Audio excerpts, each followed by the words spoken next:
How many worlds are there? How many possible ways are there to arrange all the blades of grass in a field, all the leaves in a forest, all the ideas in the heads of 8 billion people? What are the odds then that of all the ways the world could have been, we ended up with this one? In order for the world to be the way it is, everything that has ever happened must have happened exactly as it did. Every bolt of lightning must have struck exactly where it has. Every insect must have lived and died and bred exactly as it did, and every person must have had exactly the ideas, virtues, and values that motivated them to make a million decisions each exactly as they did.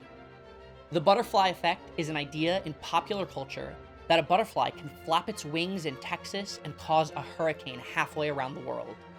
When that butterfly flaps its wings, the air molecules it moves will forever be in a different position, and every air molecule that these molecules collide with will forever be in a different position. And after a dozen years of these collisions, the chaotic soup of the atmosphere will find itself in an unrecognizable state.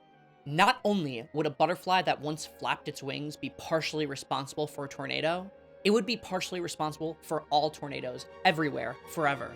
Can one person change the world? Can one person have some impact? The question, to me, seems to be an obvious, uninsightful, and uninteresting yes. This butterfly effect is a good start, but it's totally unsatisfying as the final answer to our question. There are, after all, infinitely many ways to organize a pile of sand, but a scarce few in comparison that we would call a sand castle. We've made some progress. We've shown that everyone is going to have some impact. But let's think more about what it is that we really want to change. Nobody cares about the precise configuration of atoms and molecules in the objective world. What we really want to improve, what we really care about, are the subjective worlds, the lived experiences of our 8 billion kin and the countless many that will come after us. Let's start small. Can we change these little worlds of the people around us or our own? Think about the moments that have changed your little world, while I share the ones that have changed mine. An offhanded mention, the flap of butterfly wings, introduced me to the Four Noble Truths of the Buddha, my first touch of philosophy. A few friends, rivals, challenged my ideas. They destroyed the chaff and ensured, hopefully, that only the best of them survive. A role model with the total power to destroy a person who had attacked them relentlessly instead chose to take the time to understand their perspective, to talk to them one-on-one, to end a conflict gently and with grace. My every experience collides with my worldview, sending it spiraling out in one direction or another. These are a few moments among countless many that shaped my mind, my heart, my ideals, and none of them seem to have required the unimaginable effort we think we need when we dream of changing the world. We can change minds. We can shape the ideals and inspire the virtues in people around us. And it's these virtues we inspire that provide the motive for everything anyone does, that creates all the problems in the world and that creates their salvations.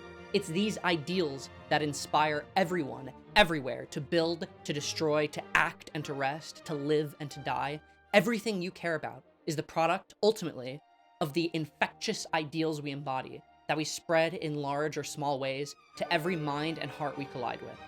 When someone asks if one person can change the world, what they're really asking is if one person can change all of these little worlds, all at once, in the way they want to, make all of them better. Can one person change the world? Well, it seems like some people have, and who gets credit for it when they do? Didn't some engineer somewhere change the world when they built the first engine? Would they have been able to had they not been taught, clothed, inspired, fed, nurtured, attacked, and loved exactly as they were? Does everyone around them and everyone around them not take at least some partial credit for the outcomes they contributed to? The way I see it, we are all somewhat responsible for everything that happens within our light cone. And sharing 1/8 billionth of the responsibility feels small, it feels insignificant, until the moment you realize that you share 1/8 billionth of all creation, of all that anyone will ever know or love or experience or suffer. Everything that is to be is one fraction your fault, one part your honor, 1/8 billionth your responsibility. Can you change the world? You can't choose not to. The goal of this video isn't to try to compel action. If you want to stand to the side, to go fishing, to enjoy beautiful days, I think that is an honorable thing. A good world The kind of world I want to build is one where people are free to relax on beautiful days, and one where all days are beautiful. And you honor every ancestor who has fought to build a world like that on the days that you do. The goal of this video is to inspire those who do want to make a change, but who feel daunted by the scope of the path ahead of them, who feel that they can only contribute to efforts too small to matter, or make too small a contribution to matter to the efforts that do. My goal is to inspire you to believe that what you do matters, that being a good parent, a good friend matters, that voting and sharing your beliefs and fighting for them, even in small ways, matters. The difference you can make, if it's something you want to do, is unimaginable.